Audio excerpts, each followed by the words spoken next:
Hello students, कैसे हैं आप सब? क्या हाल चले जी आप लोगों के? आई होप सो सब बहुत बढ़िया होंगे।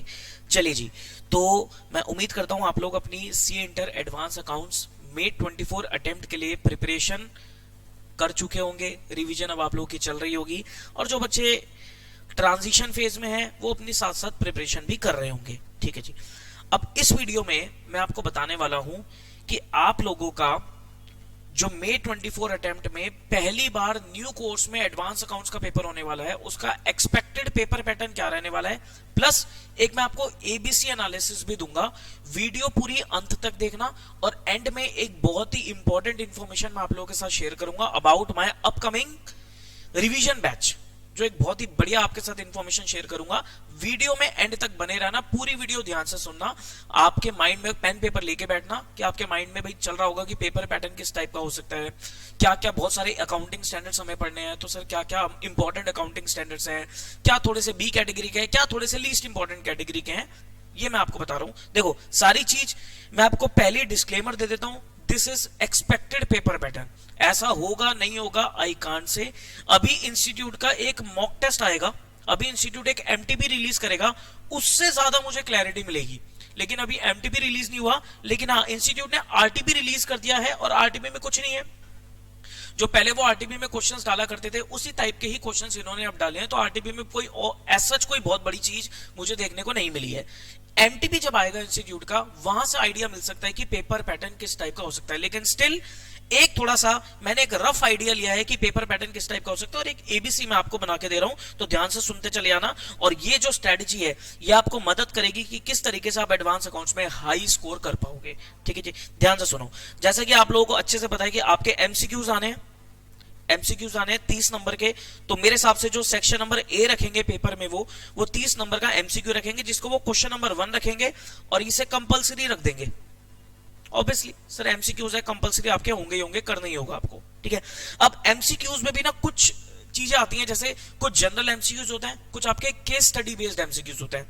जो मुझे लगता है आपके general MCQs, I think 10 question आएंगे एक एक नंबर का, 10 नंबर के आपके जनरल एमसीक्यूज होंगे, जो एक सिंगल लाइनर एमसीक्यू आप उसे कह सकते हो।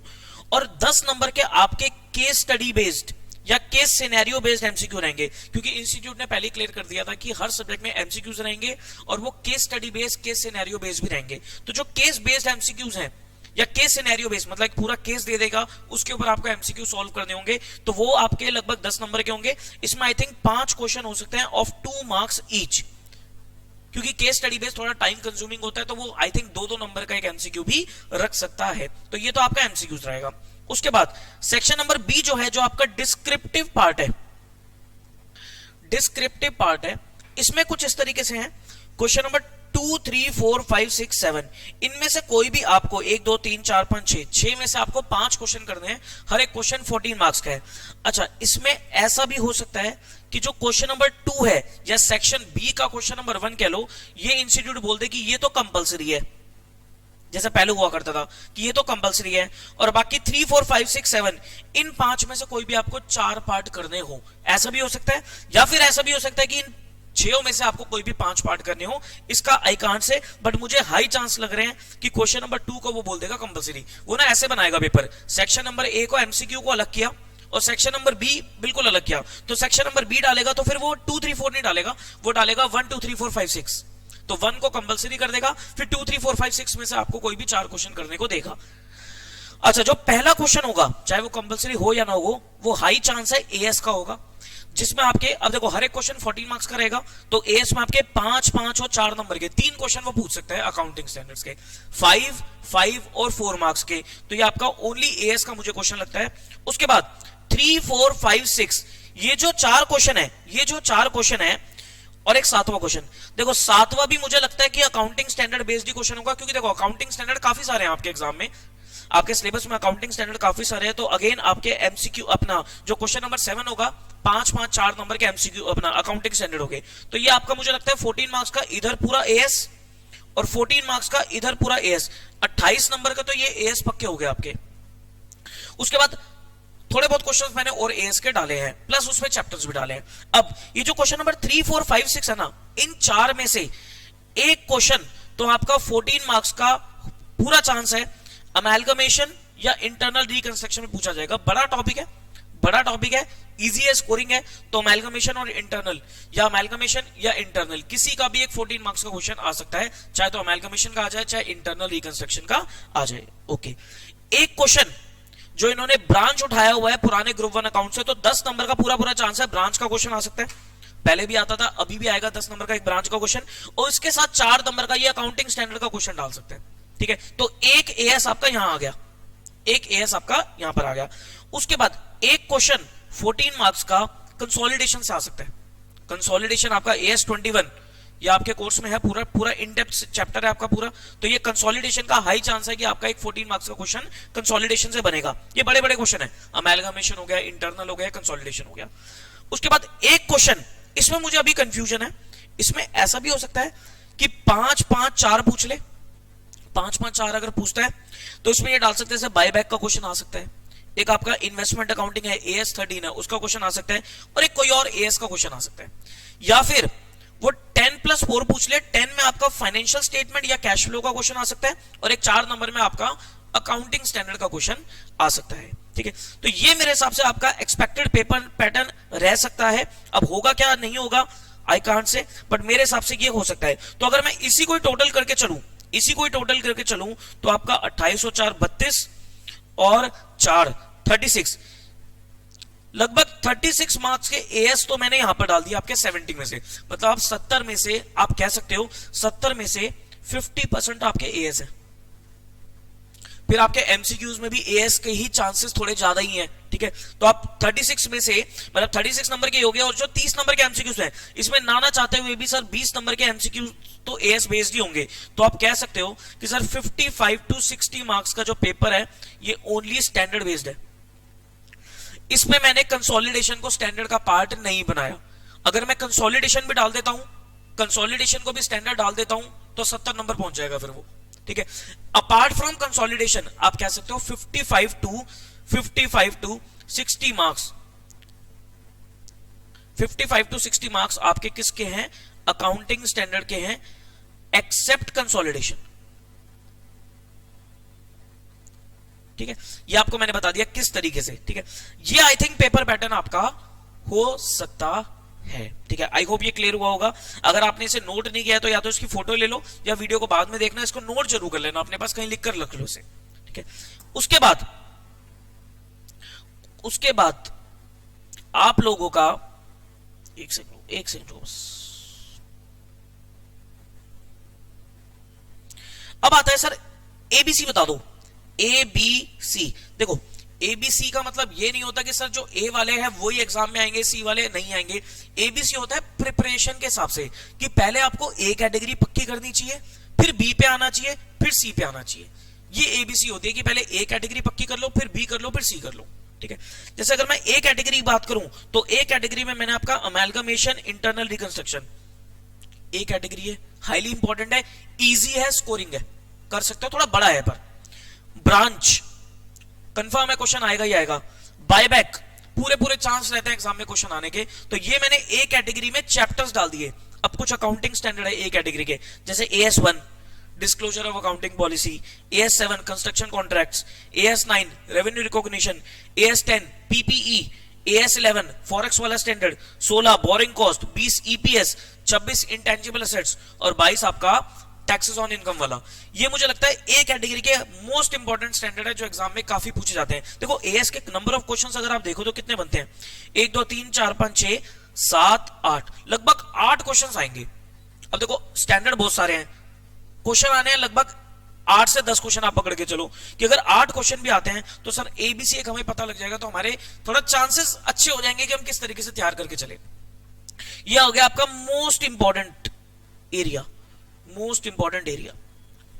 फिर आता है आपको बी कैटेगरी कि इसके बाद हमें ये बी कैटेगरी पे आना चाहिए, कंसोलिडेशन। सर कंसोलिडेशन तो आते ही आते, तो बी में डाला क्यों? देखो कंसोलिडेशन थोड़ा सा कॉम्प्लेक्स है, लंबा है, तो मैं ये कहूंगा कि पहले ए कैटेगरी पक्की कर लो, कॉन्फिडेंस आएगा, फिर बी पे आना, फिर उसमें बी में डाला मैंने कंसोलिडेशन। कंसोलिडेशन हो गया आपका, इन्वेस्टमेंट अकाउंटिंग हो गया AS13 जिसमें कवर हो जाएगा हमारा, फाइनेंशियल स्टेटमेंट ऑफ कंपनीज हो गया, कैश फ्लो स्टेटमेंट हो गया, इसमें AS3 कवर हो जाता है। देखो अमेलगमेशन AS14 साथ साथ कवर है, इन्वेस्टमेंट अकाउंटिंग एएस 13 साथ साथ कवर है, कैश फ्लो स्टेटमेंट एएस 3 साथ साथ कवर है। बी कैटेगरी के एएस में डाला मैंने जैसे एएस 4, एएस 4 होता है आपका contingencies and events occurring after balance sheet date, AS 29 आपका प्रोविजन कंटिजेंट लायबिलिटी वगैरह, 17 आ गया segment reporting, 18 related parties, 19 leases, 25 interim financial और 28 हो गया आपका इंपेयरमेंट ऑफ एसेट्स। ये मुझे लगता है थोड़े बी कैटेगरी के स्टैंडर्ड में आप इन्हें डाल सकते हो। और उसके बाद आता है सर सी कैटेगरी में। सी कैटेगरी में मैंने कोई भी चैप्टर नहीं डाला, सिर्फ स्टैंडर्ड डाले हुए हैं, जैसे एएस2 इन्वेंटरी वैल्यूएशन, क्योंकि ये फाउंडेशन में बच्चा अच्छे से पढ़ लेता है तो इंटरमीडिएट में कम चांस होता है इसका क्वेश्चन पूछने के। 5 नेट प्रॉफिट और लॉस प्रायर पीरियड आइटम वाला बहुत जनरल स्टैंडर्ड है। एएस12 गवर्नमेंट ग्रांट्स, एएस15 एम्प्लॉय बेनिफिट्स, 23 हो गया आपका एसोसिएट रिलेशनशिप इन कंसोलिडेशन, 27 हो गया आपका financial reporting with joint ventures वगैरह, और एएस24 हो गया आपका डिसकंटिन्यूइंग ऑपरेशंस। ये सी कैटेगरी के स्टैंडर्ड है जो आपको सबसे एंड में करने चाहिए। ये आपका एडवांस अकाउंट्स का एबीसी है। देखो एडवांस अकाउंट्स लंबा सब्जेक्ट हो गया, बहुत हैवी सब्जेक्ट हो गया, पहली बार पेपर बनने जा रहा है, मैं भी कुछ नहीं कह सकता कि सर पेपर कैसा आएगा कैसा नहीं आएगा, एमटीपी पे डिपेंड करता है, बट स्टिल एक आइडिया लगाया जा सकता है कि पास्ट ट्रेंड को देखते हुए, कोर्स को कंटेंट को देखते हुए, मार्क्स को देखते हुए एक आइडिया लगाया जा सकता है कि सर इस तरीके से हमारा पेपर पैटर्न रहने वाला है। ठीक है, आई होप ये बात क्लियर हुई होगी आपको जी। नाउ एक बहुत ही इंपॉर्टेंट अपडेट आप लोगों के लिए about transition batch and revision batch. बहुत सारे बच्चे सर कंफ्यूज्ड हैं कि सर हम तो ओल्ड से न्यू में आ गए हैं और हमने बहुत सारी चीजें करी नहीं है, हम एक ट्रांजिशन फेज में चल रहे हैं, तो हमें कैसे ट्रांजिशन अपने आप को करना है, कन्वर्ट करना है ओल्ड टू न्यू। सबसे ज्यादा दिक्कत अकाउंट्स के पेपर में, और पेपर में इतनी दिक्कत नहीं है, अकाउंट्स में दिक्कत ज्यादा है। ठीक है, अब देखो अकाउंट्स के लिए मैं आप लोगों के लिए एक ट्रांजिशन बैच और रिवीजन बैच लेके आया हूं। ये ट्रांजिशन बैच भी कह सकते हो, रिवीजन बैच भी कह सकते हो, फास्ट ट्रैक बैच भी कह सकते हो, लेकिन ये होगा प्रॉपर इन डेप्थ मैनर में। इसमें मैं कोई भी ऐसा नहीं करूंगा कि आपको भगाऊंगा। ठीक है, थोड़ा सा स्पीड मेरी रेगुलर के बैच के कंपैरिजन में सही रहेगी, लेकिन जिस बच्चे ने अगर कुछ टॉपिक्स नहीं भी पढ़े हैं वो अगर इस बैच को प्रॉपर्ली अटेंड करेगा, काम उसका बन जाएगा, काफी हद तक बन जाएगा। बाकी देखो प्रैक्टिस तो थोड़ी बहुत करनी पड़ेगी। पूरे कॉन्सेप्ट को इन डेप्थ कवर करके चलेंगे, कॉन्सेप्ट में कोई भी आपकी कमी नहीं रहेगी, कॉन्सेप्चुअल क्लैरिटी आपकी पूरी रहेगी। ठीक है, देखो ये जो है आपका फेस टू फेस भी चलेगा, हमारा दिल्ली में पीतमपुरा में सेंटर है, अगर आप फेस टू फेस अटेंड करना चाहते हैं तो you can go face to face also. Face to face भी चलेगा, फेस टू फेस के कुछ चार्ज रहेंगे, 3000 चार्ज रहेंगे। ये चार्ज मैंने इसलिए रखे हैं क्योंकि आप फेस टू फेस में आओगे तो आपको टेस्ट भी मिलेंगे, टेस्ट सीरीज होगी प्रॉपर, चैप्टर वाइज भी टेस्ट होंगे, मॉक टेस्ट भी होंगे, और उसे चेक करके मेरी एडवाइस के साथ आपको मिलेगा कि क्या क्या आपकी कमियां हैं। तो अगर आप इस तरीके से एनरोल कराना चाहते हो कि भाई बैच भी अटेंड करना है, टेस्ट वगैरह भी देने हैं, तो उसकी फीस आपकी 3000 रुपीज रहने वाली है। एक ऑफर भी मैं आपको देता हूं, 12th फेब से हमारा बैच स्टार्ट हो रहा है, 12th ऑफ फेब कमिंग, जो हमारा नेक्स्ट मंडे है स्टार्ट हो रहा है आपका। जो बच्चे ऑनलाइन देखना चाहते हैं नहीं आ सकते, यूट्यूब पे बिल्कुल फ्री है, ये यूट्यूब लाइव रहेगा बिल्कुल फ्री। इसमें मैं आपको क्या क्या दूंगा, हर एक बच्चे को पीडीएफ नोट्स मिलेंगे, सारे के सारे नए जो टॉपिक्स है ना, नए टॉपिक्स कौन से आपके, कुछ न्यू स्टैंडर्ड्स आ गए, और जो बच्चे ग्रुप 1 से ग्रुप 1 जिनका नहीं क्लियर हुआ था वो ट्रांजिशन होकर न्यू फेज में आ गए, उन्होंने बहुत सारे जो टॉपिक्स है जो ग्रुप 2 में थे वो नहीं करे होंगे, तो उन टॉपिक्स को मैं बहुत अच्छे से कवर करूंगा, जैसे अमेलगमेशन, कंसोलिडेशन, स्टैंडर्ड्स जो नए स्टैंडर्ड्स है और जो ग्रुप 2 वाले स्टैंडर्ड्स है, बायबैक ऑफ सिक्योरिटीज वगैरह, इन सब पे मेरा जो ध्यान रहेगा वो थोड़ा सा ज्यादा रहेगा एज कंपेयर टू ग्रुप 1 वाले टॉपिक्स, जैसे branch, investment, cash flow, financial statement, और ग्रुप 1 वाले एएस, इनको भी कराऊंगा, लेकिन इन पे थोड़ा सा स्पीड मेरी फास्ट रहेगी। लेकिन जो ग्रुप 2 और नए टॉपिक्स हैं इनको थोड़ा आराम से करूंगा मैं, इन पे कोई जल्दबाजी नहीं मचाएंगे। सारे के सारे हमारे ग्रुप 1 के टॉपिक्स हैं, इनको भी क्विकली रिवाइज करेंगे। Topic wise and full course mock test जरूर होंगे आपके, चैप्टर वाइज एक एक चैप्टर करते चलेंगे, मॉक टेस्ट होंगे आपके, और सारे के सारे आईसीएआई के स्टडी मैट के क्वेश्चंस कराऊंगा, एमसीक्यूज भी मैं आपको कराऊंगा इसमें। ठीक है, सारे के सारे आपके आईसीएआई के मैट के क्वेश्चंस कवर होंगे। ठीक है, और आईसीआई के पोर्टल पे जो एमसीक्यूज डले हैं ना, तो हम चैप्टर वाइज साथ साथ एमसीक्यूज भी सॉल्व करते चले जाएंगे, तो इनको मैं अच्छे से आपको करवाऊंगा। ठीक है, सारे जो नए टॉपिक्स हैं उनको इन डेप्थ करेंगे। पीडीएफ फॉर्म में मैं आपको नोट्स दूंगा, क्योंकि देखो लिखवाने लगा तो टाइम नहीं है इतना, पीडीएफ फॉर्म में पहले से मैं नोट्स बना रहा हूं आप लोगों के लिए प्री प्रिंटेड फॉर्म में, तो वो आपको नोट्स आपको पीडीएफ फॉर्म में मिलेंगे। ठीक है, करना क्या है आपको, एक ना टेलीग्राम चैनल है, एक टेलीग्राम चैनल है, आप वीजेसी सीए के नाम से टेलीग्राम सर्च कर लेना, वीजेसी ग्लोबल सीए, ठीक है। नहीं तो वीडियो के डिस्क्रिप्शन में एक लिंक मिलेगा और आप वहां पर टेलीग्राम को ज्वाइन कर सकते हो, ठीक है। तो टेलीग्राम चैनल पे आपको सारी चीजें मिल जाएंगी, सारे नोट्स वगैरह ये सब चीजें टेलीग्राम पे आएंगी, ठीक है। अब इंपॉर्टेंट अपडेट क्या है, वैसे तो मैंने बोला कि सर फेस टू फेस में इसका चार्ज 3000 है, ठीक है, जिसमें आप फेस टू फेस क्लासेस में भी आ सकते हो, टेस्ट वगैरह सब आपके इवेल्युएट करके आपको प्रॉपर चेक करके दिए जाएंगे। टाइमिंग जो रहेगी, डेली हमारी क्लास होगी, डेली हमारी क्लास होगी, timing will be 6:30 PM to 2 से 2.5 घंटे की आप मान के चलो, ठीक है। 8:30 9 बजे तक भी वो जा सकती है। तो जो बच्चा नियर बाय पीतमपुरा रहता है, नियर बाय पीतमपुरा रहता है और जो शाम को 6:30 PM आ सकता है वो आ भी सकता है, कोई दिक्कत वाली बात नहीं है, ठीक है। संडेज को भी हमारी क्लास रहेगी, संडे को मॉर्निंग में रखेंगे, ठीक है। अब जो बच्चा फेस टू फेस क्लासेस नहीं लेना चाहता, क्योंकि मैंने बोला कि भाई यूट्यूब पे फ्री है, ऑनलाइन यूट्यूब पे आपका फ्री रहेगा कोर्स, तो जो यूट्यूब पे क्लास लेना चाहता है वो ले सकता है। लेकिन अगर टेस्ट उसे ऑफलाइन ही देने हैं, ठीक है, तो ये भी फैसिलिटी अवेलेबल है। इसके लिए जस्ट आपको क्या पे करना है, जस्ट आपको एक अमाउंट पे करना है, दैट इज योर 1599, ठीक है। आप कह सकते हो अप्रोक्सीमेटली 1600 रुपए आपको पे करने हैं, आपको 1600 रुपए पे करने पड़ेंगे और आपको टेस्ट सीरीज हार्ड कॉपी में मिलेगी। आप यहां पर आओगे, शेड्यूल जो रहेगा, आप क्लासेस लेते रहोगे तो आपको पता लग जाएगा शेड्यूल क्या है, सब बच्चों के साथ टेस्ट दोगे, चेक करके मिलेंगे।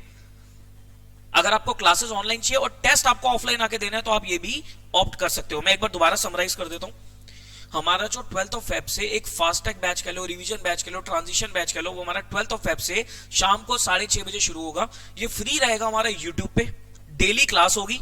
कब तक हम इसे खत्म करेंगे, अप्रोक्सीमेटली मैंने आइडिया लिया है 45 क्लासेस तो मुझे चाहिए, 40 to 45 क्लास, क्योंकि इसकी जो ड्यूरेशन, मतलब इसका जो टाइम पीरियड है वो 100 आवर्स तो रहेगा, ठीक है। तो 100 घंटे का रहेगा, 45 क्लासेस मुझे चाहिए। लेकिन आपको ये गारंटी देता हूं, अगर आप 45 क्लासेस अच्छे से अटेंड कर लोगे ना, आपका अकाउंट्स में स्कोर बहुत अच्छा आएगा। आपको जो डर है ना इस समय अकाउंट्स को लेकर कि सर बहुत चेंज आ गया, क्या होगा, वो डर आपका खत्म हो जाएगा, ठीक है। तो 45 क्लासेस 100 आवर्स का आपका कोर्स रहेगा, 1599। अच्छा, अगर आपको पूरा YouTube पे देखना है तो YouTube पे आप देखो, फ्री है, उसकी कोई चार्ज नहीं है। अगर आप फेस टू फेस आना चाहते हो तो फेस टू फेस आओ, फेस टू फेस आओगे तो चार्ज रहेगा उसका 3000 रुपीज, जिसमें आपको टेस्ट भी मिलेगा, टेस्ट चेक होकर भी प्रॉपर मिलेगा। लेकिन अगर आप खाली YouTube लाइव देखना चाहते हो, टेस्ट देना चाहते हो खाली आकर, तो उसका चार्ज रहेगा 1599। ये सिर्फ टेस्ट का चार्ज रहेगा, इसमें आप टेस्ट आओगे, दोगे, चेक होके आपको मिलेगा, ये आपको, और मैं ही चेक करूंगा, कोई, मैं ये नहीं है कि भाई किसी और से चेक कराऊंगा, मैं खुद ही चेक करके आपको आपकी कमियां बताऊंगा, सामने आपके टेस्ट चेक होगा, ठीक है। तो ये भी आप कर सकते हो, ये भी ऑप्ट कर सकते हो, ठीक है। बाकी अगर आपको आना ही नहीं है, टेस्ट भी नहीं देना, कुछ भी नहीं करना, अगर आप घर बैठे सब कुछ करना चाहते हो तो फ्री है बिल्कुल। और जो टेस्ट होंगे ना, ये टेस्ट के क्वेश्चन पेपर्स भी मैं आपको टेलीग्राम में ही डाल के दे दूंगा, ठीक है। और जो बच्चे की मेरे को आंसर शीट अच्छी लगी है, सजेस्टेड आंसर करूंगा, वो भी मैं आपको ग्रुप में टेलीग्राम में ही डाल के दे दूंगा, ठीक है। कोशिश रहेगी मैं टेस्ट को, अगर टाइम लगेगा तो मैं टेस्ट को क्लास में डिस्कस भी कर लिया करूंगा, ठीक है। तो वो भी आप ऑप्ट कर सकते हो, उसका तो कोई चार्ज नहीं है, वो बिल्कुल फ्री है। बस चार्ज सिर्फ इतना है, आपको डेडिकेटेडली क्लासेस को अटेंड करना है, ठीक है जी। चलिए फिर, ऑल द वेरी बेस्ट। कोई भी दिक्कत आती है तो नीचे एक नंबर दे रखा है, 2 नंबर मैं लिखवा रहा हूं, एक तो नीचे जो फ्लैश हो रहा है वो है 9310235483, ये स्टाफ का नंबर है, ऑफिस का नंबर है, इस पे कॉन्टैक्ट कर सकते हो। और अगर मुझसे पर्सनली बात करनी है तो 9717175748, ये मेरा पर्सनल नंबर है, इस पे ओनली व्हाट्सएप, इस पे सिर्फ व्हाट्सएप करना, और जो भी डिटेल्स आपको चाहिए वो मैं आपको डिटेल्स प्रोवाइड कर दूंगा, ठीक है जी। चलिए फिर, वीडियो पसंद आई तो लाइक कर देना, ठीक है, और चैनल पे नए हो तो सब्सक्राइब कर देना, क्लासेस इसी चैनल पे देखनी है। और जितने भी अपने दोस्त हैं, जो लोग भी सीए इंटर का पेपर देने वाले हैं May 24 में, उन सबके साथ ये वीडियो को ज्यादा से ज्यादा आपको शेयर करना है। All the very best to you, take care of yourself, bye bye.